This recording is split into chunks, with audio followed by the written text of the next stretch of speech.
Si dans votre vie, vous connaissez des personnes importantes, des personnes haut placées, des personnes qui ont un niveau social élevé, ou alors tout simplement des personnes qui peuvent vous aider à entrer en contact avec des opportunités, des personnes qui peuvent vous ouvrir des portes, ne les présentez pas à tout le monde. C'est pas tout le monde qu'on présente à tout le monde. Il y a ce que j'appelle les voleurs de relations. Il y a des voleurs de relations. Vous ne pouvez pas imaginer ce qui peut se passer dans la tête de quelqu'un quand il est avec vous. Tout le monde n'est pas mauvais, mais il y en a de mauvais. C'est pour cela qu'on vous donne ces enseignements, pour que vous puissiez prendre conscience qu'il y a des anges, mais il y a aussi des démons. Les voleurs de relations, c'est ceux qui sont avec vous et qui veulent prendre votre place auprès de la personne, afin de bénéficier de tout ce que vous deviez avoir avec cette personne. C'est vous qui m'écrivez pour me dire, oh servant de Dieu, je devais avoir telle ou telle chose, mon ami est passé derrière, c'est lui qui a pris. Je devais me marier avec telle personne, mais il y a telle personne qui devait m'épouser, c'est ma camarade qui allait épouser la personne. Ou alors, ce sont ces genres de choses qui arrivent et vous m'écrivez, vous expliquez. Je suis en train de vous dire, il y a des voleurs de relations. Il y a des personnes qui sont là. Quand elles voient qu'une personne peut t'aider, ou alors tu viens de rencontrer quelqu'un, ou alors tu connais quelqu'un, ça peut être un ministre, ça peut être un député, ça peut être un préfet, ça peut être le directeur d'une entreprise. Quand elle voit que tu as quelqu'un comme ça dans ton environnement, alors la personne se rapproche, elle se rapproche, elle se rapproche, dans le but de séduire la personne. Parce que quand on parle de séduction, ce n'est pas seulement séduire un homme ou une femme entre côté relation sexuelle. Non, on peut séduire dans le but de devenir ami à ta place. Voilà. Donc la personne va venir jouer tout son jeu là pour te prendre cette relation. Les voleurs de relations, ce sont ceux-là. Ils sont avec vous, mais ça ne les dérange pas de vous arracher une personne qui vous est chère. Ça ne les dérange pas de venir briser la relation qui est entre toi et quelqu'un d'autre. Une relation d'amitié ou bien une relation d'amour pour juste arracher cette personne et que ça devienne maintenant elle qui prenne votre place. Ce sont ces personnes que j'appelle les voleurs de relations. Je vais vous donner quelques signes qui peuvent vous amener à détecter quelqu'un qui est un voleur de relations autour de vous. Un voleur de relations, c'est celui-là qui ne reconnaît jamais qui l'a présenté à qui. C'est-à-dire, tu connais quelqu'un de bien, ou alors d'important, ou alors quelqu'un de bien placé. Et tu as un ami que tu as présenté à cette personne. Et depuis longtemps, les deux se connaissent. Il n'y a pas de problème. Il peut même l'aider, il n'y a pas de problème. Mais cet ami-là, il ne reconnaît jamais que c'est toi qui l'as présenté. Il ne le dit jamais. Il va parler de tout, mais il ne va jamais dire que c'est grâce à telle personne que j'ai connu telle personne. Non, non, non. Même quand tu le dis, il ne veut pas trop que tu insistes, il ne veut pas trop qu'on le sache. C'est un voleur de relations. Parce que c'est vrai, dans la vie, on peut connaître quelqu'un par quelqu'un. Mais il faut être humble pour dire, c'est par telle personne que j'ai connu telle personne. Donc, quand quelqu'un est toujours prêt à dire, oui, c'est grâce à telle personne que j'ai connu telle personne, ce n'est pas un voleur de relations. Ça veut dire que lui, tu peux le mettre en contact, il va toujours reconnaître que c'est par toi qu'il a connu telle personne. Deuxième signe pour les voleurs de relations. Les voleurs de relations, ce sont ceux-là, quand vous êtes avec eux et que vous connaissez quelqu'un d'important, eux, ils veulent toujours vous rabaisser devant la personne. Ils ne ratent pas d'occasion de vous rabaisser. Et quand on parle de bonnes choses, on dit des bonnes choses vous concernant, ils ne sont pas contents et ils ne sont pas d'accord. Ils disent non, non, non, mais ça, tout le monde peut le faire. Hein, mais ceci, cela, non, mais ça peut arriver à tout le monde. Quand c'est bon, ils rabaissent. Et dès qu'il y a une occasion, ils vous diminuent pour que l'idée que la personne a de vous puisse être cassée. Ça, c'est le deuxième signe pour les voleurs de relations. Le voleur de relations, c'est celui-là qui... il se rapproche de toi quand il voit que tu as quelqu'un de bien que tu viens de rencontrer. Sinon, à part cela, lui-même, il n'est pas trop ami à toi. Ou alors, il est ami, en fait, c'est un ami intéressé. Ou alors, c'est une relation intéressée. Quand tu vois qu'il y a quelqu'un de bien qui est avec toi, ben, il réapparaît un coup, tu ne comprends pas. C'est un voleur de relations. Pour que vous puissiez mieux comprendre, je vous raconte cette histoire. C'était deux jeunes amis. Et l'un de ces amis-là, il est peintre. Voilà. Alors... et il faisait son œuvre là au bord d'une plage et chaque fois les touristes venaient et tout. Et quand les gens viennent acheter les œuvres d'art, ben, ils passent aussi regarder, ils achètent sa peinture. Et c'est comme ça qu'un couple américain ou européen, je ne sais plus, ils sont vraiment tombés amoureux de la peinture de ce garçon. Et durant tout leur séjour dans ce pays-là, ils venaient régulièrement regarder la peinture de ce garçon. Et finalement, ils se sont dit, ben, on va échanger les contacts, on va rester en contact parce que de là-bas, on va t'appeler, tu vas nous faire venir les peintures, on va les vendre pour toi, on va travailler en collaboration. Et s'il y a des expositions, on va te faire venir. Vous voyez? Et ce garçon, il était très content. Pendant que ça se passait, son ami à lui n'était pas là. Et le couple est passé 2 fois, cet ami n'était toujours pas là. Et donc, quand son ami est venu lui a expliqué que, ah voilà, je suis rentré en contact avec un couple qui est venu de l'extérieur, c'est des Européens, et puis ils veulent vraiment m'aider, tout ça, ils ont aimé la peinture, ils ont même acheté, et maintenant on va rester en contact. Et celui-ci lui demande, est-ce qu'ils vont pas revenir? Ils reviennent quand? C'est quand ils reviennent? Ben, son ami s'est dit, bon, peut-être que comme il aime beaucoup, c'est son ami, tout ça, ça l'a pas dérangé, il dit, ok, ils reviennent tel jour. Le gars, il était là. Quand ils sont venus, pendant qu'ils sont en train de parler avec celui-ci, ben lui, il tourne, ah, présente-moi, il les a présentés. Et il demande au couple, est-ce qu'on peut échanger les contacts? Parce que bon, et puis, ils ont échangé les contacts. Celui-ci, innocemment, il ne sait pas tout ce qui se passe, il s'est dit, bon, c'est son ami, il n'y a pas le feu, on ne s'inquiète pas. Et le couple est parti. Derrière ce garçon, son ami les appelle. Il leur dit que, ah, lui connaît quelqu'un, d'autres personnes qui font de la peinture, mais mieux que celui-ci. Vous voyez, mieux que celui-ci, que lui, il peut les amener là-bas, ils vont voir, il y a d'autres peintures, hein. Mais comme ceux-ci, ils sont touristes et ils cherchent des chercheurs, les gens, il n'y a pas de problème. Et ils se sont donné rendez-vous et ils sont allés voir d'autres peintures, celui-ci étant innocemment là. Et c'est comme ça, il a pris le couple blanc là, ils ont découvert d'autres peintures, d'autres artistes encore plus performants que celui-ci. Et maintenant, c'est lui qui était devenu le guide, c'est lui qui est devenu maintenant l'ami de ces gens-là. Et ils ont dit, bon, dans tous les cas, l'autre petit aussi, on l'aime bien, on va quand même rester en contact avec lui, mais ceux que tu nous as présentés, ils sont très forts et tout. Et ils ne sont plus rentrés en contact avec ce dernier. Et c'est avec celui-là maintenant, c'est lui qui les guide et tout. Ils sont partis, c'est lui qui est resté en contact avec eux, c'est lui qui les appelle, c'est lui qui fait ci, qui fait ça. Et même si maintenant on doit faire venir peindre, c'est lui qu'on doit voir. Vous voyez? Et ce garçon-là, il a perdu cette opportunité-là comme ça. C'est pour ça que je vous dis, ce n'est pas à tout le monde qu'on présente tout le monde. Quelqu'un peut être avec toi, faire comme il est ton ami. Mais si tu commences à remarquer certains signes, parce qu'il y a des signes qui ne trompent pas. Je suis sûre que ce garçon avait déjà vu certaines choses avant que ça ne se passe. Parce que quelqu'un qui peut te voler là, il a certains signes déjà. En fonction de ça, tu peux savoir. Donc, ce n'est pas tous les amis qu'on présente à tout le monde. La personne va te faire un coup. C'est avec un bisou que Judas il a donné comme ça à Jésus, puis il allait le livrer. Quelqu'un peut rire avec toi, mais il n'est pas pour toi.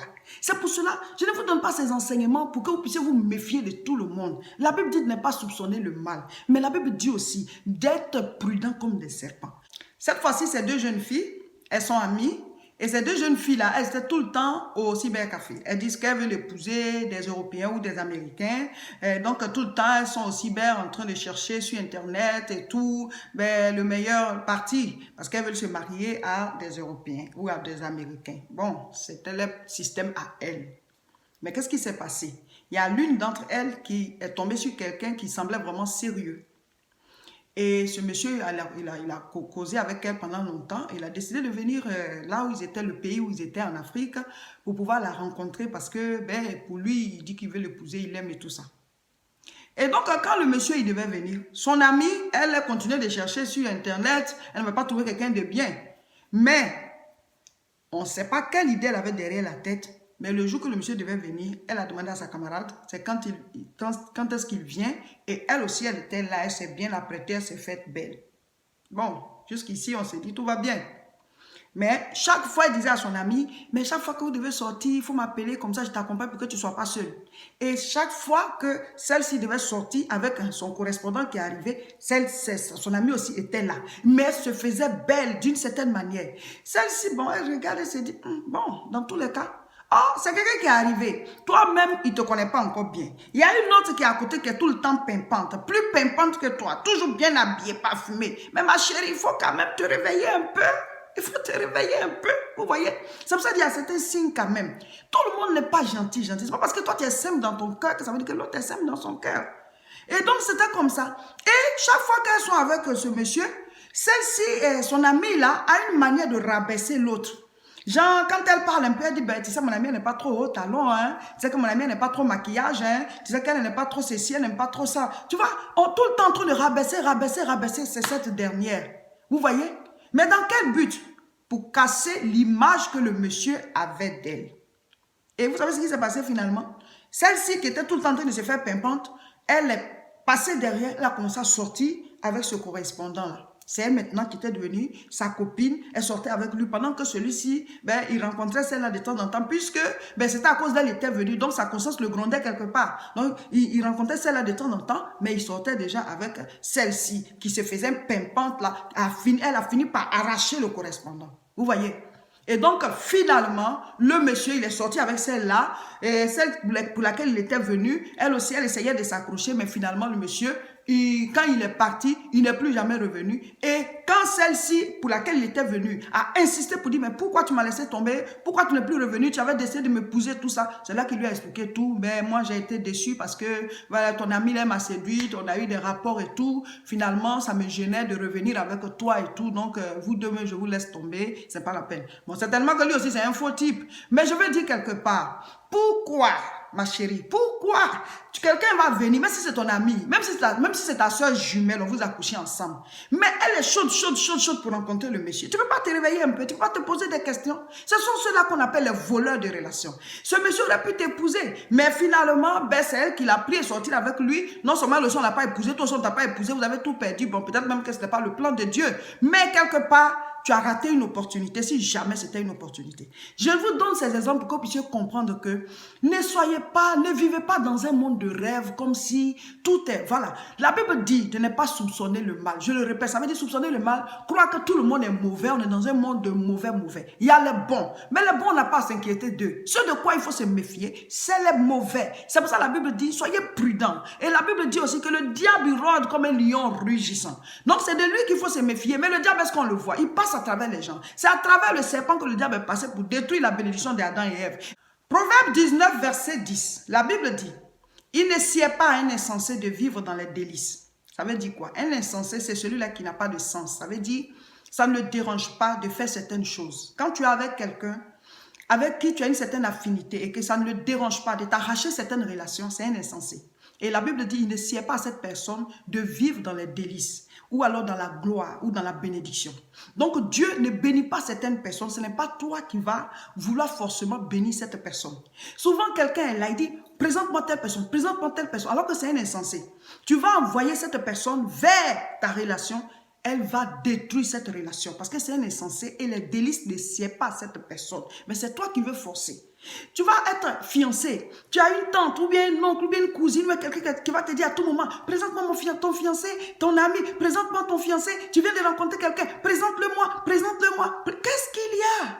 Calme-toi un peu et vous, sans vous poser des questions, vous présentez. Il y a certains signes qui peuvent vous amener déjà à savoir si une personne mérite qu'on la présente ou pas. C'est pas à tout le monde qu'on présente tout le monde. Quand Dieu te bénit, la bénédiction, il faut la garder, il faut la protéger. Quand Dieu a créé Adam et Ève, et puis les a mis dans le jardin, qu'est-ce qu'il a dit à Adam? Il dit cultive le jardin et protège-le. Vous devez protéger vos vies, vous devez protéger vos opportunités, vous devez protéger vos chances. Ceux qui sont autour de toi, autour de vous, comme des vautours là, qui veulent prendre les choses, vous, innocemment, parce que pour vous, la vie est simple, tout le monde est gentil, alors vous présentez. Après, maintenant, vous êtes déçus, abattus. À travers cette vidéo, je ne suis pas en train de vous dire de ne pas aider les gens, de ne pas mettre certaines personnes en contact avec d'autres personnes, mais je suis en train de vous dire que quand il y a une seule opportunité, ou alors quand il y a une seule porte, ou bien il y a une seule ouverture, passez que ça soit d'abord vous. Parce que la charité bien ordonnée commence par soi-même.